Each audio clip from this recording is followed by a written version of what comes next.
So when this one was sold, it wasn't really a fan favorite.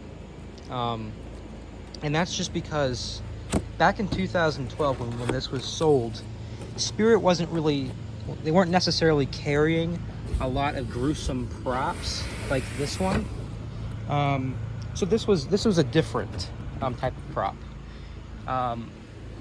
Because Spirit usually had the gory hanging props, but it was hard to find an animatronic that had a lot of gory details. Really the only one that you got back then that would match this in gore is probably Chin Up Zombie, and even that one, a lot of people weren't a fan of it, just because it was, I mean, it was a scary prop. So it's not to say that this one didn't sell well. I think this one did sell very well, but a lot of people were not a fan of it, and I don't blame them. It's a terrifying prop. But this is one of Magic Power's original designs, and I think that it is a very unique design. The only thing I did notice about this one is that I don't know what this is about. If this was went to like a step pad or whatever, but whatever it is broken. But that's not why I bought it. The seller said that this worked 100%, and I actually just picked it up on Marketplace for 60 bucks. So very interested to see if it fully works, because she said it did, but you know, sellers, they don't really know or originally know how it was originally supposed to work. So let's see. Okay, I just want to make sure that the voltage matches up, because I have gotten a few props sometimes that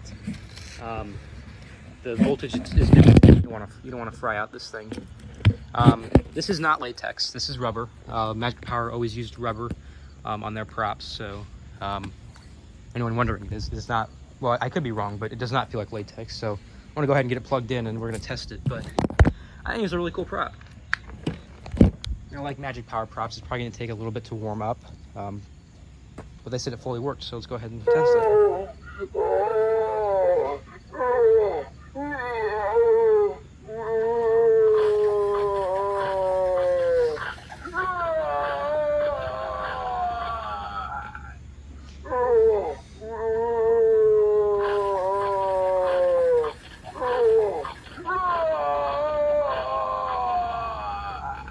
So the neck is not going up and down, so I'll have to investigate that. I think it's just going to keep going off.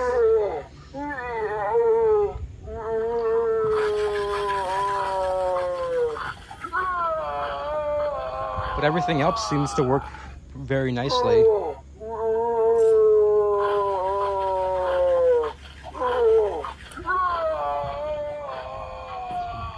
Go ahead and unplug it so it doesn't keep going off, but as you can see, cosmetically it's in very, very nice shape. I am gonna try and figure out why the head's not going up and down. Might be an easy fix, I don't know. It says demo on here, don't know what that's about, but I also don't know why he keeps going off constantly, which isn't a problem, because in the display I'm probably just gonna have him, you know, constantly going off. So but yeah, that's Eaten Alive. I know this is a little bit of a shorter video, only about 4 minutes long. If I do get them working, I'll, you know, tag that along with this video. But mouth moves very, very nicely. And the tail, I thought the actual body of this thing was supposed to move, but it makes more sense that the tail would just move. So, and the tail is actually pretty quiet on mine. I know normally you can hear it super loudly, so I'm glad that it's a little bit quieter on mine. But I'm gonna investigate why it's not going up and down. Hopefully without, you know, cutting open the sky. I don't want to do that, but yeah, this is Eaten Alive, and if I do end up fixing the head, I will make a video on that too. So the head has a split gear in it, which obviously is an easy fix, but what's not easy is pulling out the entire mechanism through this small rectangle right here. So I'm just gonna put everything back together. The head movement, I wish it worked, but I guess it's not that big of a deal if it doesn't work. Besides, I'm using it in my display, so it probably would have broken again anyways. So It's a shame that it doesn't work, but, you know, 2 out of the 3 work, so I'm happy. I might send this to someone to get fixed just because I don't really have time to carefully, you know, fix it. I don't want to have to like undo this latex right here, so it is what it is. But I'll go ahead and put the plate back on and just slap it outside in the Halloween display, and it'll be good.